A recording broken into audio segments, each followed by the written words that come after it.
Usa ka panimay sa usa ka subdivision sa Barangay Alegria, Cordova ang gilamoy sa kayo. Caretaker sa panimay na angol. Tiluan Merondina sa report.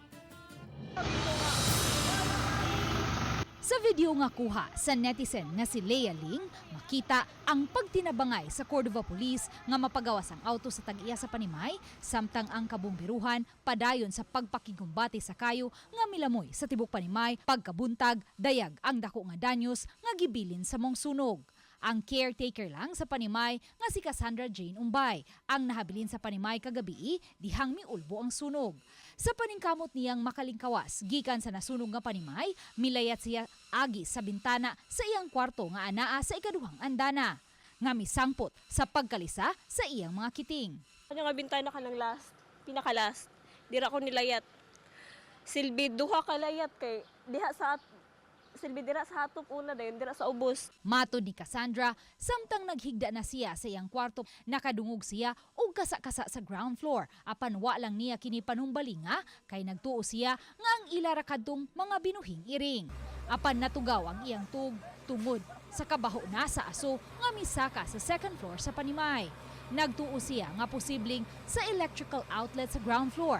Nagsugod ang sunog tungod sa kadaghang mga appliances nga giplug sa langyaw nga maoy nagrenta sa maong panimay. Ang nag-abang jud dira ma'am dili kay siya hilig og unplug og mga gamit ba niya. Naaman na siya CCTV sa gibutang niya sa sala. Bawal sad mi ako magbutbut kog ibot nga kay ang kato connected didto ang pagkaon sa iring kay kuan ba ka ng silbi imo rang kontrolon kung unsa sira oras sa mukaon. Kini ang gisubay karon sa investigador sa Cordova Fire Station. Mostly mga appliances gud nila ma'am kay pag kung atong matanaw ang area kuan gud siya daghan kay sa mga appliances.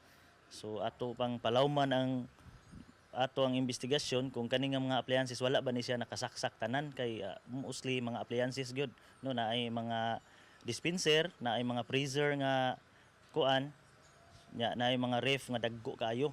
So, basig nag-overloading baron. Nasuta ni Fire Officer 2 Jeffrey Malingin, fire investigator, nga bisan kun konkreto ang panimay. Apan tungod kay ginama sa plywood ang slab ni ini, hinungdan nga nakadako pag-ayo ang kayo. Ang duha ka mga binuhing iring ug usa ka iro sa tag-iya sa panimay nakabsan gayud sa kinabuhi. Hinuon tungod sa firewall, wa na makakatap ang kayo sa tupad ni ini nga unit. Subay ni ini, may pipila ka mga pahimangno ang kabumbiruhan aron malikayan ang sunog. Watchful gyud ta labi na sa electrical nato, no? I-avoid gyud nato ang kanang octopus wiring, no? Nga daghan kitag mga nakasaksak. Nga og natay mga appliances nga wala nato gamita, ato lang siyang ibton. No? So imo na nya kung naay mga bata sulod sa balay, so ato gyud di nato na paduwa-duwaan. Luan Merondina, Balitang Bisda.